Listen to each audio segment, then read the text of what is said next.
Hello friends, જય શ્રી કૃષ્ણ. મારા કિચનમાં તમારું સ્વાગત છે. આજે આપણે બનાવીશું મીઠી બુંદી. બુંદીને ઘરે બનાવવામાં બેટર બનાવવાની જ ખૂબી હોય છે. પરફેક્ટ બેટર બનાવીને ચારા વગર એકદમ સરળ રીતે મીઠી બુંદી બનાવીશું. તો ખૂબ જ સહેલી રીતે મીઠાઈવાળાની દુકાને મળે તેવી રસ ભરેલી અને સોફ્ટ મીઠી બુંદી બનાવવાનું સ્ટાર્ટ કરીએ. રેસીપી સ્ટાર્ટ કર્યા પહેલા જો તમને મારી રેસીપી ગમતી હોય અને હજુ સુધી ચેનલને સબસ્ક્રાઇબ ન કરી હોય તો પ્લીઝ સબસ્ક્રાઇબ કરજો અને બાજુમાં આપેલ બેલ આઇકન પ્રેસ કરજો એટલે નવી નવી રેસીપીના નોટિફિકેશન મળતા રહે. સૌથી પહેલા પરફેક્ટ માપ સાથે ફરસાણવાળાની દુકાને મળે તેવી મીઠી બુંદી બનાવવા માટે આપણે બાઉલ ઉપર ચારણો રાખીશું. તેમાં 1 કપ અને વજનમાં 120 ગ્રામ ચણાનો લોટ લઈશું. તેમાં 1/8 એટલે કે 1 ચપટી જેટલા બેકિંગ સોડા લઈશું. આ છે આપણી મીઠી બુંદીની મેઇન સામગ્રી. મીઠી બુંદી બનાવતી વખતે તેમાં બેકિંગ સોડા એટલે કે ખાવાના સોડા ઉમેરવાથી બુંદી એકદમ સોફ્ટ બનશે. બંને વસ્તુને સારી રીતના ચાળી લઈએ. બુંદી બનાવતી વખતે લોટને ચાળવો ખૂબ જ જરૂરી છે, જેથી કરીને તેમાં રહેલો કોઈ કચરો હોય તો તે નીકળી જાય છે. અડધો કપ પાણી લઈને થોડું થોડું પાણી લોટમાં ઉમેરતા જઈશું અને લોટને એક જ ડાયરેક્શનમાં હલાવતા જઈશું અને બુંદી માટે એકદમ સ્મૂથ બેટર બનાવી લઈએ. બુંદીનું બેટર બનાવતી વખતે એ વાતનું ખાસ ધ્યાન રાખવાનું કે પાણી એકસાથે નહીં નાખવાનું, નહીંતર બેટર આપણું પતલું થઈ જશે. તમે જોઈ શકો છો બુંદીનું એકદમ સ્મૂથ અને ગાંઠા વગરનું બેટર તૈયાર થઈ ગયું છે. અને આ બેટર બનાવવામાં મારે અડધા કપની ઉપર 3 મોટી ચમચી જેટલા પાણીની જરૂર પડી છે.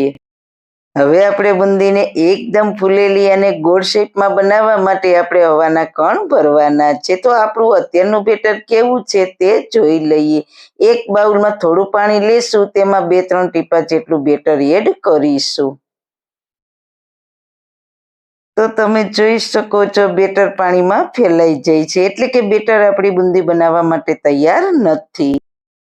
તો હવે બેટરને આપણે એક જ દિશામાં હલાવીશું. બેટરને આ રીતના હલાવવાથી તેમાં હવાના કણ ભરાશે, એટલે બેટર એકદમ ફૂલેલું અને હળવું બની જાય છે.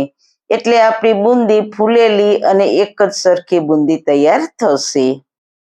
તો તમે જોઈ શકો છો બેટરનો કલર પણ બદલાઈ ગયો છે અને એકદમ ફૂલેલું અને હળવું બેટર તૈયાર થઈ ગયું છે. એટલે કે બુંદી બનાવવા માટે બેટર તૈયાર છે.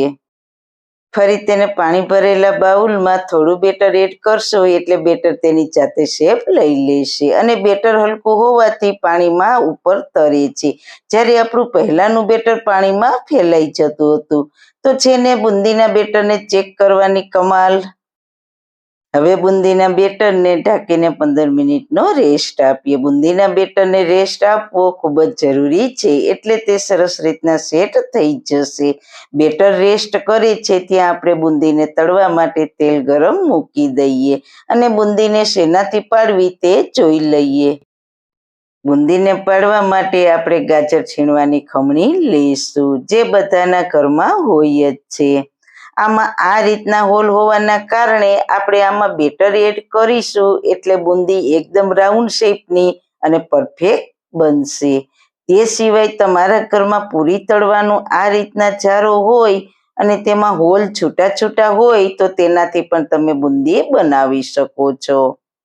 અને હા, જે જારામાં હોલ નજીક નજીક હોય તો તેમાં બુંદી ના બનાવતા.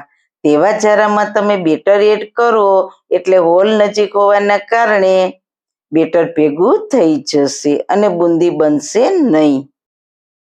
બેટરને લગભગ 15 મિનિટ થઈ ગઈ છે, તો બેટરને જોઈ લઈએ. તો તમે જોઈ શકો છો બુંદીનું બેટર એકદમ સરસ સેટ થઈ ગયું છે. જો આ સમયે તમારું બેટર પતલું હોય તો તેમાં 1 ચમચી જેટલો ચણાનો લોટ ઉમેરીને બેટરને પરફેક્ટ બનાવી લેવું અને જો વધારે પડતું બેટર જાડું હોય તો થોડું પાણી ઉમેરીને બેટરને પરફેક્ટ બનાવી લેવું. બુંદીને તળવા માટે મેં પહેલાં તેલ ગરમ મૂકી દીધું છે. તો તેલ ગરમ થઈ ગયું છે. બુંદીને હંમેશા મીડિયમ ટુ હાઈ ગેસની ફ્લેમ ઉપર જ તળવાની છે. એકદમ લો ગેસની ફ્લેમ ઉપર કે પછી વધુ હાઈ ગેસની ફ્લેમ ઉપર નથી તળવાની. તેલ ગરમ થયું છે કે નહીં તે ચેક કરી લઈએ. તો બુંદી તળવા માટે તેલ પરફેક્ટ છે. હવે કોઈ પણ બુંદીના ચારાના ઉપયોગ વગર આપણે ખમણીમાં બુંદી બનાવવા માટે ખમણીને તેલની ઉપર 3-4 ઇંચ ઊંચી રાખીશું. જો તમે ખમણીને વધારે પડતી ઉપર રાખશો તો બુંદી ગોળના બદલે થોડી પૂંછડીવાળી બનશે, અને જો વધુ પડતી નીચી રાખશો તો બેટર ભેગું થઈને બુંદી એકબીજા સાથે ચોંટી જશે. હવે બેટરને આવા ગોળ ચમચાથી લઈ લઈએ. તેને ખમણી ઉપર આ રીતના સ્પ્રેડ કરીશું. આપણે 2 વાતનું ખાસ ધ્યાન રાખવાનું છે. પહેલું એ છે કે આપણે બેટરને ચમચાથી સ્પ્રેડ નથી કરવાનું, બસ આ રીતના ઉપરથી જ નાખવાનું. બીજું એ કે આપણે ખમણીને જરા પણ હલાવવાની નથી, નહીતર બુંદી બરાબર નહીં પડે. તમે જોઈ શકો છો હું ખમણીને જરા પણ હલાવતી નથી. બેટરમાંથી એકદમ રાઉન્ડ એક સરખી બુંદી ગરમ તેલમાં પડતી જાય છે. હવે ખમણીને હલાવ્યા વગર જ લઈ લઈએ. તમે જોઈ શકો છો તેલમાં એક જ સરખી બુંદી તળાઈ રહી છે. હવે ચારાને તેલમાં આ રીતના સતત હલાવતા જઈને બુંદીને બધી જ બાજુથી તળી લઈએ. ચારાને સતત હલાવીશું, નહીતર બુંદી લાલ થઈ જશે. લગભગ 3-4 મિનિટ જેવું થયું છે અને આપણી બુંદી તળાઈ ગઈ છે. તો તેને ચારા વડે લઈને ચાયણામાં લઈ લઈએ, એટલે વધારાનું બધું જ તેલ નીતરી જશે. બુંદીને ફરી બનાવતા પહેલા ખમણીને પહેલા કોઈ કોટનના કપડા વડે કે પાણીથી સાફ કરી લેવાની. ખમણીને સાફ કરવી ખૂબ જ જરૂરી છે. જો ખમણીમાં પહેલાનું બેટર હશે તો ફરી બુંદી બનાવીશું ત્યારે રાઉન્ડ શેપની નહીં થાય, તો એ વાતનું ખાસ ધ્યાન રાખજો. મેં અહીંયા ખમણીને પાણીથી સાફ કરી છે. ફરી તે જ રીતના ખમણીમાં બેટરને લઈને બુંદીને તળી લઈએ. બીજી બુંદી પણ તળાઈ ગઈ છે, તો તેને પણ આપણે ચારા વડે ચાયણામાં લઈ લઈએ. તમે જોઈ શકો છો એકદમ ફરસાણવાળાને ત્યાં મળે તેવી સરસ ગોળ બુંદી એકદમ ફટાફટ ઘરે તૈયાર થઈ છે. તો છે ને બનાવવી એકદમ સહેલી. તળાયેલી બુંદીને આ રીતના હાથથી દબાવીએ તો તમે જોઈ શકો છો બુંદી તળાયા પછી પણ સોફ્ટ છે. જો આપણે બુંદીના બેટરમાં 1 ચપટી જેટલા બેકિંગ સોડા ઉમેરી દેશું તો બુંદી તળાયા પછી પણ સોફ્ટ રહેશે. હવે મીઠી બુંદીની ચાસણી બનાવવા માટે કડાઈમાં 1 કપ અને વજનમાં 200 ગ્રામ જેટલી ખાંડ લઈશું. આપણે જે વાટકીથી ચણાનો લોટ લીધો છે તે જ વાટકીથી ખાંડ લઈશું. તેમાં 3/4 કપ એટલે કે 1 કપથી થોડું ઓછું પાણી લઈશું. પછી ખાંડને પાણીમાં સારી રીતના ઓગાળી લઈએ. ખાંડ ઓગળે એટલે મિશ્રણને 3 મિનિટ ઉકળવા દઈશું. બુંદી બનાવવા માટે આપણે કોઈ પણ તારવાળી ચાસણી લેવાની નથી. બસ ખાંડ ઓગળે ને આપણું મિશ્રણ થોડું મધ જેવું ચીકણું થાય એટલે આપણી બુંદીની ચાસણી તૈયાર થઈ જશે.